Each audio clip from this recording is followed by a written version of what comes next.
Hi, Stair students. I'm Brandon, and today I'm going to be reading to you How I Became a Pirate by Melinda Long.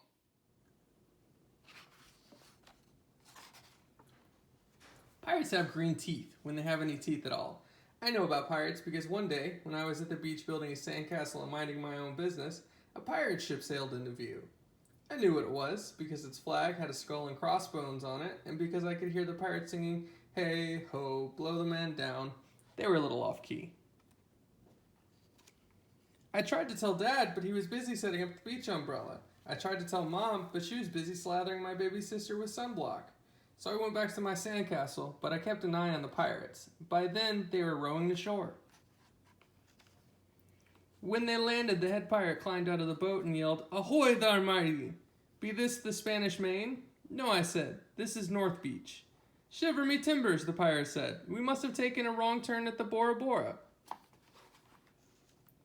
He walked around my sandcastle. He looked at the moat. Then he yelled back to his crew, "He's a digger, he is, and a good one to boot."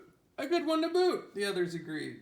"What be your name, matey?" the head pirate asked. "Jeremy Jacob, sir," I told him. "Well, Jeremy Jacob," he said, "you're looking at Braid Beard and his crew. We've been needing a digger like yourself. We've a chest of treasure to bury." "Aye, treasure," the others shouted. "You're coming with us," Braid Beard told me. I didn't think Mom and Dad would mind, as long as I got back in time for soccer practice the next day.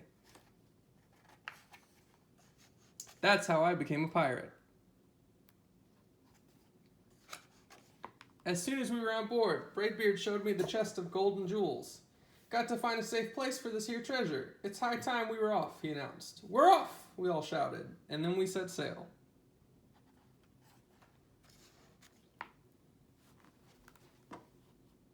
There was plenty to do on board. The pirates taught me to sing sea chanties.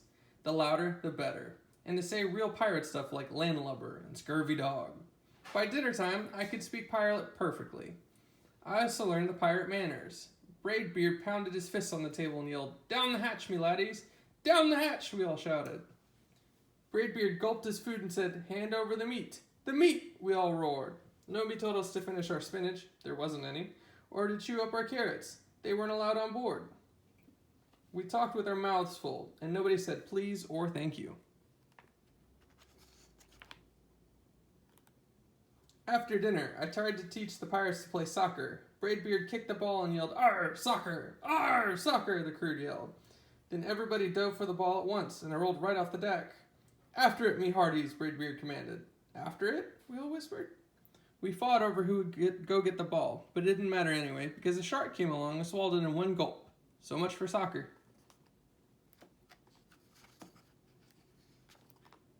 By now it was past my bedtime, but nobody tells pirates to go to bed, to take a bath, or to brush their teeth. Maybe that's why their teeth are green. Pirates sleep with one eye open, just in case, and they don't change into pajamas unless they want to. Pirates don't do anything they don't want to, except for maybe swabbing the decks. I wanted to be a pirate forever.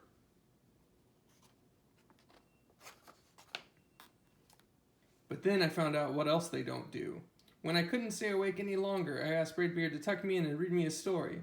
"Tuck you in," he bellowed. "Pirates don't tuck." "No tucking," the crew cried. And the only thing they had to read was a map. "Don't you have any books?" I asked. Braidbeard looked confused. "Books?" I didn't even bother to ask about a good night kiss. It wasn't easy to fall asleep without a story, but I was finally dozing off when a storm broke. Thunder boomed and lightning flashed. I tried to hide under the covers as waves slammed up against the ship, but I kept falling out of my hammock. I couldn't find anyone in the cabin. They were all on deck. "Lower the sails," Braidbeard shouted. "Batten down the hatches." Everybody ran around yelling and lowering and battening. Nobody had any time to sit close and tell me it would be all over soon. Nobody even noticed me. I decided that I didn't want to be a pirate after all. Just then, flash, crash, crack. Lightning hit the mast and split it right down the middle. "What'll we do now?" yelled one of the pirates. "We'll have to turn back," said another. "But the treasure," hollered Braidbeard. "Where will we bury the treasure?" I stepped forward. "Maybe I can help," I shouted over the wind. "I think I know the perfect digging spot." When the storm was over, we rowed back to shore and buried the chest. We drew a map so we could find the treasure again, but I don't think I'll need it.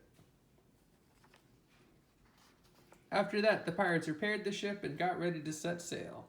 Before they left, Braidbeard handed me a flag and said, "You make a fine pirate, Jeremy Jacob. Guard that treasure well. We'll be back to get it soon enough." "Soon enough," the crew repeated. "When you ever need us," Braidbeard added, "just run the Jolly Roger up yonder pole." "Up yonder pole," the other shouted. "And maybe I will, but not today. I have soccer practice." Alright, Stair students, I hope you enjoyed that story. Here's a few things to talk about. First, if you could have a conversation with one of the characters, who would you choose and what would you talk about? Explain which part of the story was the most exciting to read and why. And do you like this story? Why or why not? Thanks for reading with me. Hope you have a great day.